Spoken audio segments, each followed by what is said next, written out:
Hey guys, ये दिख रहा है? टीवी नहीं है, क्योंकि जो मेरे पास पहले टीवी था जो कि था सैमसंग का QN90B, जो कि एक मिनी LED टीवी था, तो उसको मैंने बेच दिया है। और अब मेरे पास एक नया टीवी आने वाला है जो कि है TCL का C8K mini LED QD mini LED TV, जो कि इंडिया का one of the best mini LED TV है। डिलीवरी का ये आने वाला है, डिलीवरी हो चुकी है वैसे, अभी इंस्टॉलेशन का आने वाला है और इंस्टॉलेशन का आके इंस्टॉल करेगा और देखते हैं कि कैसा परफॉर्मेंस रहता है, कितना इम्प्रूवमेंट होता है। और फिर मैं आपको बताऊंगा ये दोनों का कंपैरिजन कैसा रहता है, सैमसंग का मिनी LED और TCL का C8K मिनी LED। सो उससे पहले मैं बताना चाहता हूँ कि मेरे पास सैमसंग का QN90B तो था जो कि एक मिनी LED है, अभी TCL का C8K है जो भी एक मिनी LED है, और मेरे पास और एक टीवी है जो कि है LG का C2 OLED। सो अभी ये 3-वे कंपैरिजन होगा, OLED वर्सेस पुराना mini LED versus brand new mini LED। सो काफी इंटरेस्टिंग होने वाला है, देखते रहिए। सब्सक्राइब करना ना भूलिएगा और बेल दबा दीजिएगा ताकि नोटिफिकेशन आपको आते रहे। सो जब तक इंस्टॉलेशन का आता है तो मैं आपको दिखाना चाहता हूँ इसका बॉक्स। यहाँ पर लिखा हुआ है गूगल टीवी TCL का 75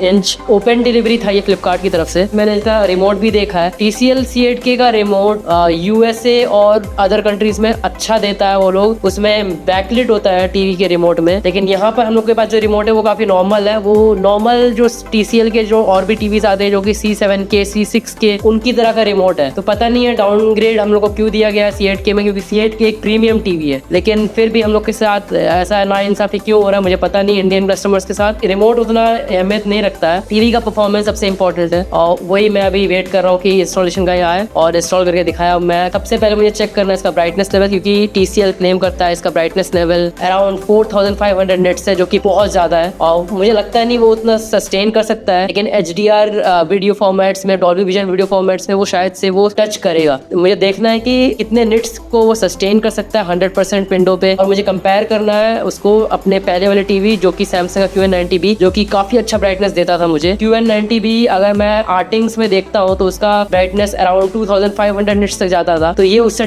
का ऑलमोस्ट डबल है। तो देखना पड़ेगा कि डिफरेंस कैसा आता है और 100% विंडो में कितना डिफरेंस रहेगा, और HDR और डॉल्बी विजन में 5% विंडो 10% विंडो में कितना डिफरेंस रहेगा ब्राइटनेस का। So let's check it out.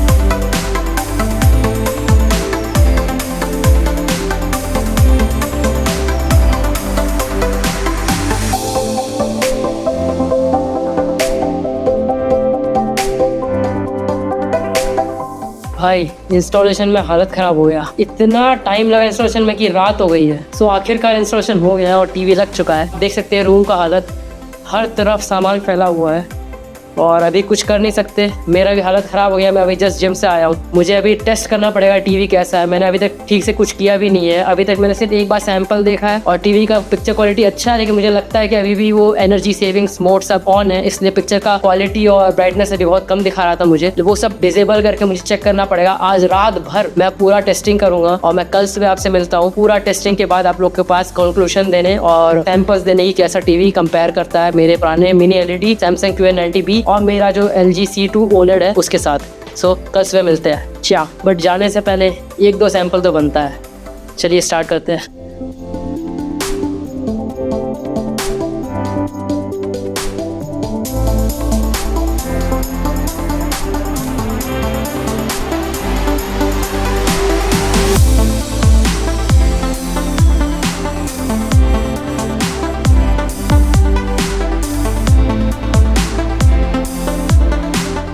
First time ऐसा मेरे साथ हो रहा है, पहली बार। मैं हमेशा हर टीवी जितना भी मेरे पास है हमेशा मैं मैक्सिमम ब्राइटनेस में यूज़ करता हूँ।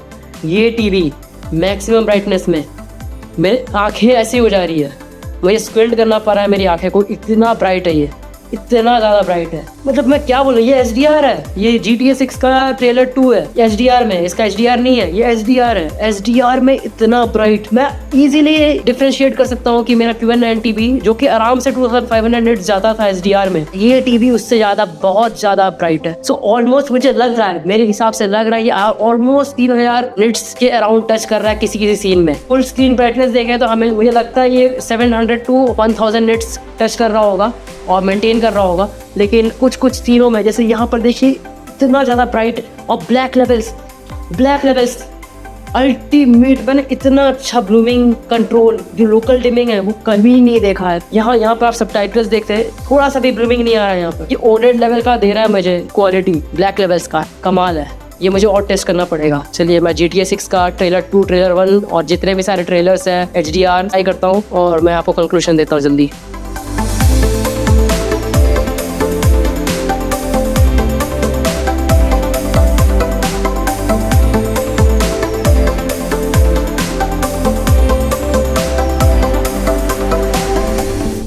सो 2 दिन हो गए टीवी के आए हुए और मैंने 2 दिन से काफ़ी सारे वीडियोस चलाए, काफ़ी सारे डॉल्बी विजन, HDR, SDR सारे टाइप के वीडियोस चलाए। So let's check it out कैसा रहा रिव्यू। सो स्टार्ट करते हैं स्टैंड बाय मोड के साथ। आप देख सकते हैं अभी टीवी बिल्कुल बंद है, सो कोई स्क्रीन में कुछ नहीं है। तो रिफ्लेक्शन आप देख सकते हैं, इतना बड़ा मेरे साइड में लाइट का सोर्स है जो मेरा बैल्कनी से आ रहा है, तो देख सकते हैं कि वो रिफ्लेक्ट हो रहा है। सो काफ़ी ज़्यादा ही रिफ्लेक्शन है, मेरे को भी आप देख सकते हैं सामने में हूँ। सो जब टीवी बंद रहता है तो काफ़ी सारे रिफ्लेक्शन आप देख सकते हैं। इसमें एंटी रिफ्लेक्टिव कोटिंग नहीं है, तो कभी कभी वो आपको फायदा भी देता है, कभी कभी डिसएडवांटेज भी होता है, क्योंकि वो कभी कभी सप्रेस कर देता है कलर्स। तो इस हिसाब से ये टीवी में एंटी रिफ्लेक्टिव कोटिंग नहीं है। तो मुझे तो इसका क्वालिटी काफी सही लगा है, क्योंकि इसका ब्राइटनेस इतना ज्यादा है कि जब आप चलाओगे तो ये जो रिफ्लेक्शन आ रहा है वो आपको समझ में नहीं आएगा। डिजाइन की बात करें तो आप देख सकते हैं डिजाइन काफी स्लिम वेजल्स है, बहुत ही स्लिम वेजल्स और ऑलमोस्ट बॉर्डरलेस लगता है, और काफी अच्छा फिनिशिंग भी दिया गया है। यहाँ पर हम लोग को एक metal gun powder metal finish दिया गया है, यहाँ साइड में लोगोज और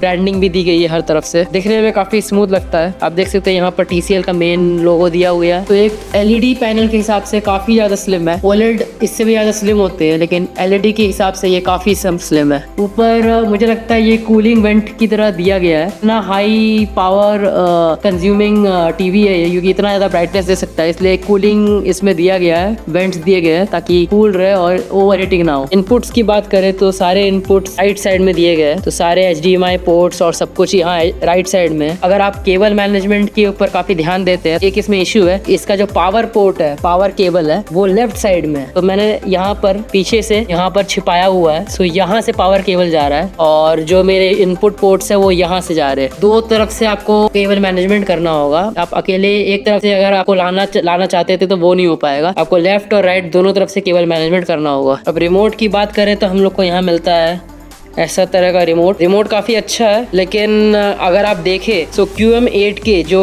USA का वर्जन है इस टीवी का, तो C8K को USA और अदर थोड़े डिफरेंट कंट्रीज में QM8K बोलते हैं, और यूरोपियन और ऑस्ट्रेलिया जैसे कंट्रीज में इसको C8K बोलते हैं। तो QM8K को डिफरेंट टाइप का रिमोट दिया गया है, उनका काफ़ी प्रीमियम है, गन पाउडर फिनिश है उनका, और बैकलिट रिमोट दिया जाता है उनको। लेकिन हम लोग को सिंपल एक रिमोट दिया गया है, इसमें बैकलिट नहीं है, तो इसमें बटन्स के पीछे लाइट नहीं जलता है और बहुत सिंपल है। इसमें सारे ये सब दिए गए हैं, Netflix, prime video, YouTube, Sony LIV, TCL channels, web browser, ये सब का बटन दिया गया है। अगर आप केबल टीवी यूज करते हैं तो आपके नंबर्स दिए गए हैं। तो बाकी सब है, इसमें इनपुट का बटन है, सब कुछ है और नॉर्मल रिमोट है। लेकिन अभी भी मेरे हिसाब से LG का जो मैजिक रिमोट जो आता है, जो कि पॉइंटर की तरह काम करता है, वो सबसे बेस्ट रिमोट है आज तक का, और उससे अच्छा रिमोट आज तक मुझे लगता नहीं किसी टीवी मैन्युफैक्चरर ने बनाया है। सो काम चलाने लायक है, लेकिन कैन बी इम्प्रूव्ड। सो अब टीवी को ऑन करते हैं। सो टीवी का रिमोट का ऑन बटन यहाँ पर है।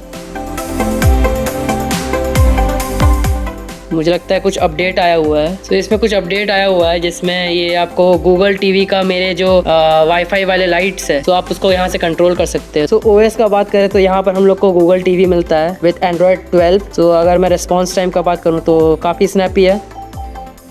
यहाँ पर हम लोग को TCL का जो चैनल्स है, TCL के फ्री चैनल्स जो आज तक और जो भी लाइव टीवी चैनल्स मिल जाते हैं, न्यूज़ चैनल्स, वो सब मिल जाते हैं यहाँ पर। और नॉर्मली आपको जितने भी इंपॉर्टेंट ऐप्स है जैसे नेटफ्लिक्स, यूट्यूब, सब कुछ यहाँ पर दे दिया गया है और काफ़ी स्नैपी है और काफ़ी स्मूथ इसका रिस्पॉन्स टाइम है। मेरे पास पहले से यहाँ पर क्रोमकास्ट है, तो अगर मैं जैसे क्रोमकास्ट का अगर मैं बटन दबाऊँ, होम बटन, तो ये डायरेक्टली मुझे क्रोमकास्ट के होम बटन में लेके चले आएगा। आप देख सकते हैं कि लगभग दोनों का UI UX दोनों सेम है, लेकिन एक चीज आपको ध्यान रखना पड़ेगा, TCL के साथ जो गूगल टीवी आता है वो एंड्रॉइड वर्जन 12 है और जो क्रोमकास्ट के साथ आता है वो है एंड्रॉइड 14। इसमें दिक्कत नहीं है दोनों में, लेकिन कुछ ऐप्स है जो एंड्रॉइड 14 का फायदा उठाते हैं, जैसे कि ये F1 ऐप। F1 ऐप में क्या होता है कि F1 ऐप सपोर्ट करता है 4K HDR but only on Android 14। So Android 14 अगर आपके पास है तभी F1 में लाइव स्ट्रीमिंग जो होती है रेसेस की वो आप 4K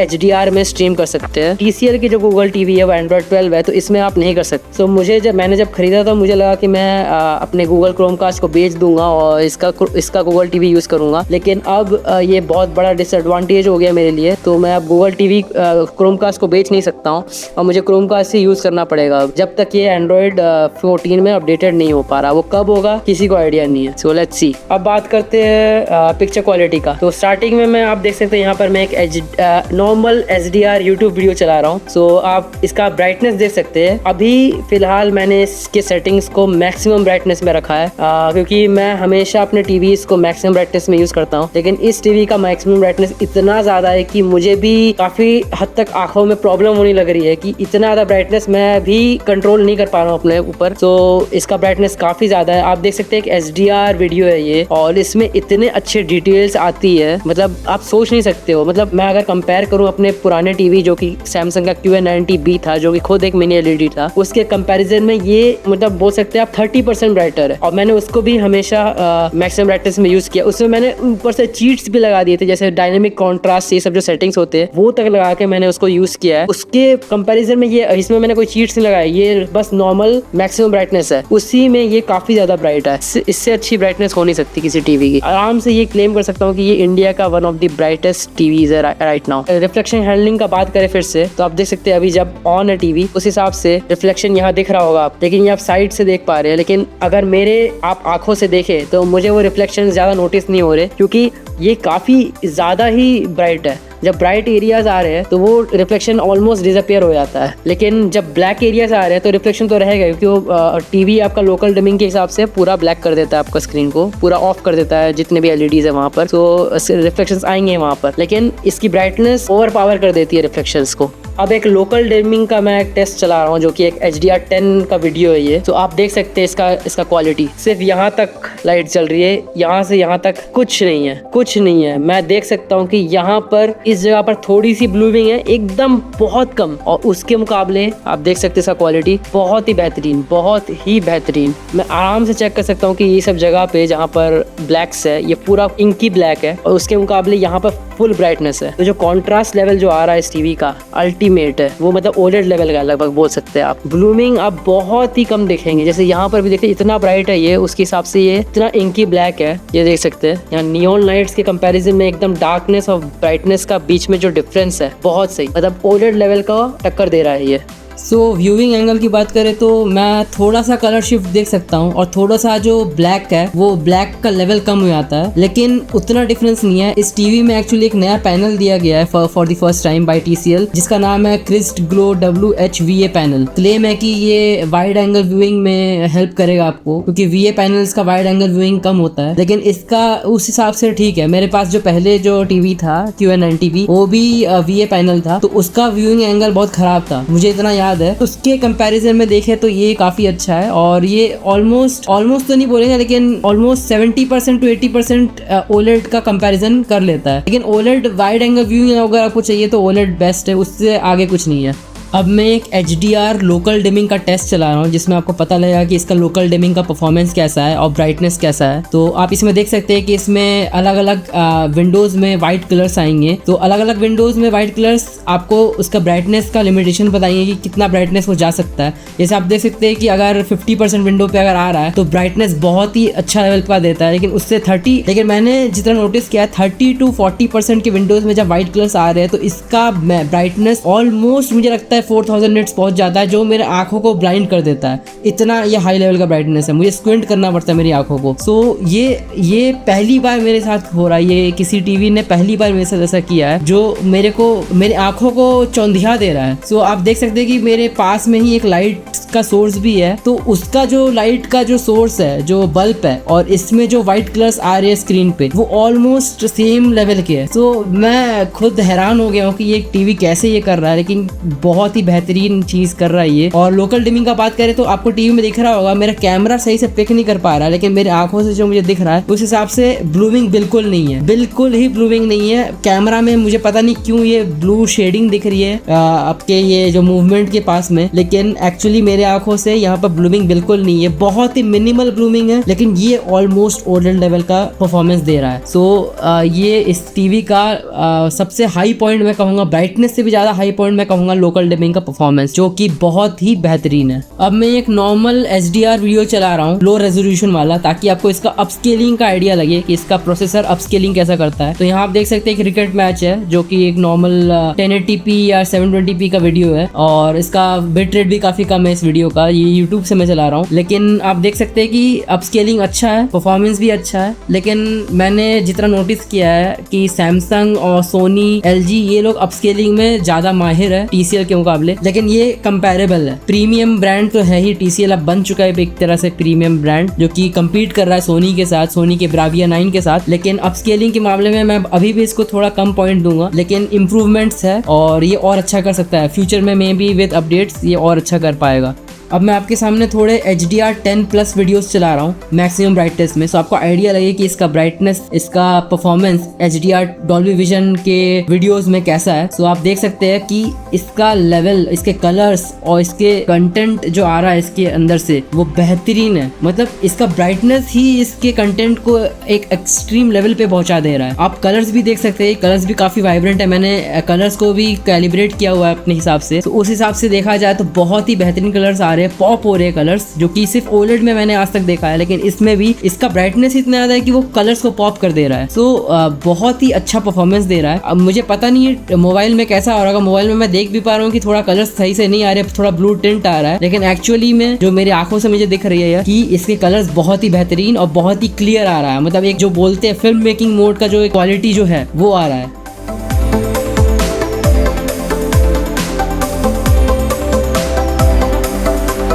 So now let's test dirty screen effect on this mini LED panel. Let's see if there is any dirty screen.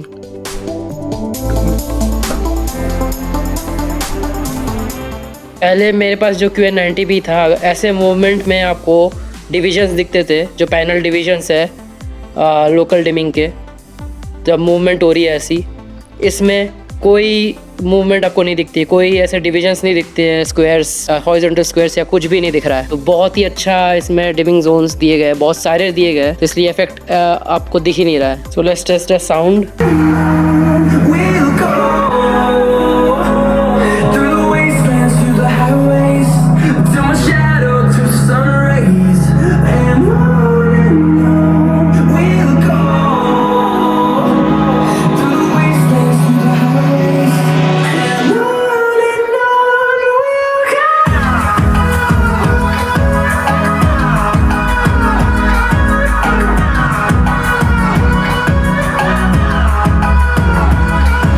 सो अब मैं थोड़े सेटिंग्स दिखा देता हूँ इस टीवी में क्या क्या सेटिंग्स है, तो आपको आइडिया लग जाएगा कि मैंने क्या क्या चेंजेस किए सेटिंग्स में, पिक्चर क्वालिटी में। तो अगर मैं ऑप्शंस दबाता हूँ तो यहाँ पर पिक्चर सेटिंग्स, और यहाँ देख सकते हैं क्या क्या है। पिक्चर प्रीसेट है, तो पिक्चर प्रीसेट में हम लोग को movie, game, PC, intelligent, vivid, standard, port, film maker और मूवी, तो ये सारे स्टैंडर्ड्स मिलते हैं। सो मैंने आर्टिंग्स चेक किया था जिसमें मूवी मोड को सबसे एक्यूरेट बताया गया है, तो मैं मूवी मोड यूज़ कर रहा हूँ। और मैंने ज़्यादातर कैलिब्रेशन आर्टिंग्स के वेबसाइट के हिसाब से ही की है। ब्राइटनेस में चेक करें तो ब्राइटनेस में क्या क्या है, ब्राइटनेस में है आपका पैनल का ब्राइटनेस, जो कि मैंने मैक्स रखा है। कॉन्ट्रास्ट, उसको भी मैंने मैक्स रखा है। ब्लैक लेवल दिया गया है, जो कि काफ़ी अच्छा फीचर है, मैंने इसको काफ़ी चेक किया है काफ़ी सारे वीडियोज़ में। इसके स्टेप्स काफ़ी अच्छे हैं, मतलब आप अगर एक लेवल भी अगर कम करते हैं ब्लैक का, तो काफ़ी ज़्यादा अच्छा खासा स्टेप कम होता है ब्लैक लेवल में। तो अगर मैं इसको 0 में करूँगा तो शायद से स्क्रीन ही ब्लैक हो जाए, तो ये काफ़ी अच्छी सेटिंग है। गामा, जिसको मैंने अभी सेटिंग BT1886 2.6 में किया हुआ है। आपके पास गामा मिल जाता है यहाँ पर 186, 2.6, 2.4, 2.2, 2.0 और 1.8। तो सारे लगभग सारे गामा आपके पास अवेलेबल है। तो आपको जो जिस तरह का आपको पिक्चर क्वालिटी पसंद है वैसा आप चेक लगा सकते हैं। गामा के बाद अगर आ गए ऑटोमेटिक HDR कन्वर्शन, जो कि आपका कोई भी HDR अगर कंटेंट है तो ऑटोमेटिक HDR कन्वर्शन क्या कर रहा है कि HDR फॉर्मेट में नहीं ला रहा है, लेकिन कलर्स और पिक्चर क्वालिटी को HDR तक पहुंचा दे रहा है। तो मैंने ये नोटिस किया है कि आपका जो कॉन्ट्रास्ट रेशियो, जो HDR में आपको कॉन्ट्रास्ट रेशियो मिलता है, वो सेम कॉन्ट्रास्ट रेशियो आपको HDR में भी मिलेगा। तो ये काफ़ी अच्छा एक नया फीचर देखा मैंने टीवी में, जो मैंने आज तक किसी टीवी में नहीं देखा है। तो ये बहुत अच्छा मुझे लगा ये चीज़। फिर डायनेमिक टोन मैपिंग है, जो आपका तभी अवेलेबल होगा जब आप HDR कंटेंट चला रहे हो। फिर डायनेमिक कॉन्ट्रास्ट, जो कि मैंने ऑफ रखा है, ये लगभग आपको एक चीट कोड है हाई ब्राइटनेस पाने के लिए, लेकिन आपके ब्लैक्स और वाइट्स इनकंसिस्टेंट रहेंगे। तो आपको इसमें जैसे काफ़ी अगर हाई एक्सपोजर सीन है, जैसे सन दिख रहा है आपको, तो ज़्यादा ब्लोन आउट हो जाएगा। तो मैंने इसलिए इसको ऑफ रखा है ताकि मुझे प्योर कंटेंट मिले, प्योर जो फिल्म मेकर जो चाहता था वैसा दिखे मुझे कंटेंट। फिर यहाँ पर लोकल डिमिंग है। लोकल डिमिंग हमेशा हाई रहना चाहिए क्योंकि मिनी LED है, तो लोकल डिमिंग अगर हाई नहीं होगा तो क्या होगा। फिर पीक ल्यूमिनेंस है, इसको मैंने हाई सेटिंग्स में डाला हुआ है। तो पीक ल्यूमिनेंस आपको यहाँ पर मिलता है, ऑफ मिलता है, जिसमें आपको पता है ये पूरा ब्राइटनेस कम हो जाएगा। स्टैंडर्ड, हाई लाइट और हाई डायनामिक। तो हाई लाइट और हाई डायनामिक में मुझे समझ में नहीं आ रहा क्या डिफरेंस है अभी तक। तो फिर कॉन्ट्रास्ट रेशियो है, लोकल कॉन्ट्रास्ट रेशियो, जो कि मैंने हाई में रखा है। इसको आर्टिंग्स ने भी बोला गया है कि हाई में रखना है। ये मुझे लगता है इसमें लिखा भी हुआ है ऐसे डिस्क्रिप्शन में कि dynamically adjusting the contrast curve of each signal partition to optimize the overall contrast. ये मुझे देखना पड़ेगा क्या चीज़ है। अगर आपको कुछ आइडिया हो तो आप इसके ऊपर रिसर्च कर सकते हैं। लेकिन ये अच्छे फीचर्स है मिनी LED में, जो मैंने मेरे पुराने मिनी LED जो कि QN90B था उसमें ये सब चीज़ नहीं था। फिर अब आ जाते हैं कलर में। तो कलर में हम लोग को कलर सैचुरेशन मिल जाता है, जो मैंने नॉर्मल 50 में रखा है। टिंट है, इसको भी आपको छेड़ करने की जरूरत नहीं है। डायनेमिक कलर है, तो automatically enhances the colour of the picture, ये मैंने ऑफ में रखा है। ये अभी अवेलेबल है नहीं, मुझे लगता है सिर्फ HDR और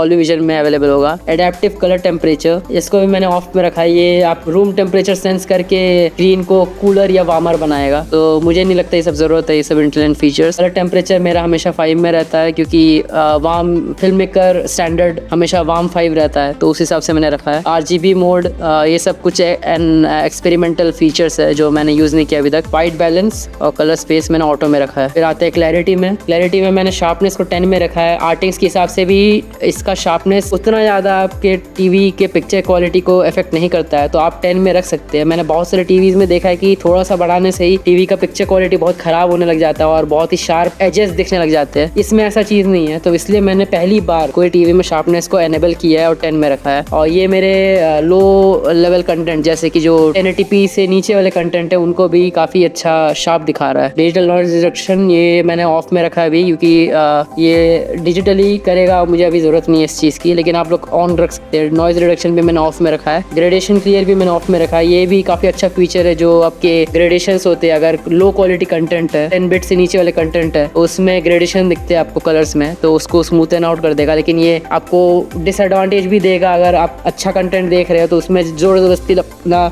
ग्रेडेशन लगा देगा, तो इसलिए मैंने ऑफ रखा है ये। और प्रिसीजन डिटेल है, जो कि सिर्फ डॉल्बी विजन में अवेलेबल रहता है। डॉल्बी विजन आप जब चलाएंगे तो ये ऑटोमेटिकली ऑन हो जाएगा, जो कि कंटेंट को और अच्छा एनहांस कर देता है। फिर है मोशन क्लैरिटी, इसमें मैंने ऑफ रखा है। ये आपको पता होगा हर टीवी में रहता है, जो MEMC लगा के आपका टीवी को स्मूथ कर देगा और आपको 30 FPS से कंटेंट 60 FPS या उससे ज़्यादा दिखाएगा। तो मैं ये सब एक्सपेरिमेंटल फीचर्स मैं यूज़ नहीं करता हूँ। मुझे प्योर कंटेंट जो फिल्म मेकर चाहता है वैसा मुझे चाहिए रहता है, तो इसलिए मैंने ये ऑफ रखा है। LED मोशन क्लियर, ये आपका वही है सेम चीज। डायनेमिक एक्सेलरेशन, सो ये रिफ्रेश रेट को इंक्रीज कर देगा। तो आपको पता ही है ये जो टीवी है 144 हर्ट्ज तक जाता है, तो मुझे लगता है ये 120 अभी जो 120 हर्ट्ज से 144 हर्ट्ज कर देगा इसको। और रिफ्रेश रेट है, जो कि मुझे लगता है सिर्फ अभी गेमिंग मोड में ऑन होगा। जो ये फीचर्स होते हैं, क्या बोलते हैं, आई प्रोटेक्शन और एनर्जी सेविंग, ये सब ऑफ है अभी। सब थोड़े गेमिंग कंटेंट हम लोग चेक कर सकते हैं। सो मेरे पास यहाँ पर PlayStation 5 है, जो कि मैंने एक HDMI 2.1 केबल से कनेक्ट किया हुआ है। सारे फीचर्स ऑफ HDMI 2.1 मिल रहे हैं PS5 के साथ। सो यहाँ आप देख सकते हैं कि VRR सपोर्टेड है, HDR सपोर्टेड है। फ्रीक्वेंसीज मुझे सारे फ्रीक्वेंसीज मिल रहे हैं 120 हर्ट्ज तक, और नॉन HDR में भी सारे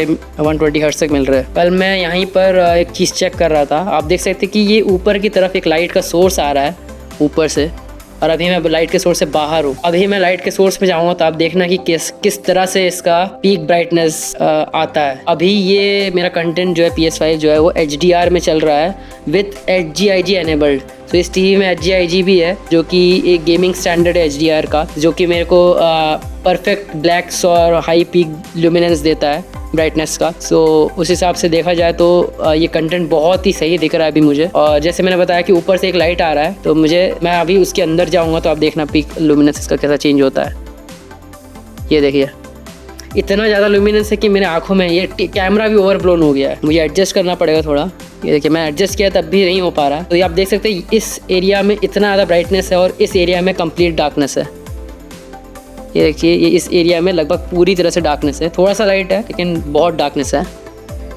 सो यही है इस टीवी का कमाल कि high peak brightness with inky blacks. तो ओलेड ही ये चीज़ पहले कर सकता था, लेकिन इस टीवी ने कुछ तो कर दिया है। मतलब इंडियन टीवी मार्केट में ऐसा टीवी मुझे लगता नहीं इंडियन टीवी मार्केट में पहली बार कभी आया होगा। और इस लेवल का मिनी LED बहुत कम देखा गया है, जो कि QM8K जिस तरह से फेमस हुआ था दूसरे कंट्रीज़ में। खुशी से कह सकता हूँ कि इंडियन मार्केट में भी TCL ने सेम टू सेम परफॉर्मेंस ला के दिया है। I am very happy with my purchase. मेरे OLED को पीछे छोड़ दे रहा जो कि मेरे पास C2 OLED है, तो इसलिए मैंने डिसाइड किया कि मैं परमानेंटली अब अपने PS5 को इस टीवी के साथ ही यूज़ करूँगा, क्योंकि इस लेवल का ब्राइटनेस तो मुझे कहीं नहीं मिलेगा। इस लेवल का HDR क्वालिटी, C2 में भी HDR का बहुत अच्छा क्वालिटी था, लेकिन वो ये ब्राइटनेस नहीं था, तो वो इम्पैक्ट नहीं आ रहा था। इसमें ये जो चेयर के सामने एक लाइट आ रही है, ये एक अलग लेवल का विजुअल स्टैंडर्ड दे रहा है। लग रहा है कि एक्चुअल में सनलाइट या कुछ लाइट वहाँ आ रहा है। तो this kind of quality you can not gate with OLEDs। New OLEDs के साथ आपको मिल सकता है, जो कि G5 है, जो कि खुद एक बहुत ही हाई पीक ब्राइटनेस तक पहुंच सकता है। लेकिन ये जो टीवी है ये 4500 निट्स तक जो जा सकता है, जो क्लेम करते हैं ये लोग, मुझे लगता है ये पॉसिबल है। ये अभी तो नहीं पहुंच रहा होगा जिस हिसाब से मैं कंटेंट चला रहा हूँ, ये ऑलमोस्ट मुझे लग रहा है 3000 निट्स तक पहुंच रहा होगा, लेकिन कुछ सीन्स में ये आराम से 4500 निट्स तक पहुंच सकता है। अब यहाँ पर कंप्लीट डार्कनेस की बात करें तो देखिए यहाँ पर ऑलमोस्ट कंप्लीट डार्कनेस है। और मेरे आप रिफ्लेक्शंस देख पा रहे होंगे पीछे, यहाँ इतना डार्क है कि ये ऑलमोस्ट यहाँ पर ये लोकल डिमिंग जोन्स है ये पूरा बंद हो चुका है। फुल ऑन ब्लैक है, इंकी ब्लैक है ये अभी, जो कि पहले सिर्फ OLEDs में पॉसिबल हो रहा था, लेकिन अब TCL ने मिनी LED में भी करके दिखाया है। तो जो बोलते हैं लोग क्लेम करते हैं कि Bravia 9 का बराबरी कर सकते हैं। मैंने Bravia 9 यूज नहीं किया, लेकिन लग रहा है कि ये पॉसिबल है। ये बहुत ही बेहतरीन टीवी है, बहुत ही बेहतरीन। सो ये था एक प्रॉपर यूज केस वाला review of TCL C8K। So I hope आप लोग को सही लगा होगा ये, क्योंकि ये मैं एक रिव्यूअर नहीं हूँ, मैं डेली बेसिस में ये करता नहीं हूँ। मैं एक नॉर्मल यूज़र हूँ जो कि काफ़ी हाई लेवल पे टीवीज़ को यूज़ करता है, तो मुझे पसंद है टीवीज़ को यूज़ करना और उनके मैक्सिमम लिमिट्स में। तो इसलिए मैंने ये रिव्यू बनाया, क्योंकि ये अल्टीमेट लेवल का टीवी है। इससे अच्छा टीवी आपको इंडिया में नहीं मिल सकता। आई होप कि आपको ये अच्छा लगा होगा रिव्यू, और अगर अच्छा लगा हो तो लाइक सब्सक्राइब कर देना, क्योंकि अगर फ्यूचर में मैंने फिर कभी कोई एक अच्छा टीवी या मॉनिटर लिया या फिर कोई भी अच्छा इलेक्ट्रॉनिक लिया, तो मैं उसका भी एक रिव्यू बनाऊंगा। तो thank you for watching and meet you next time. Bye.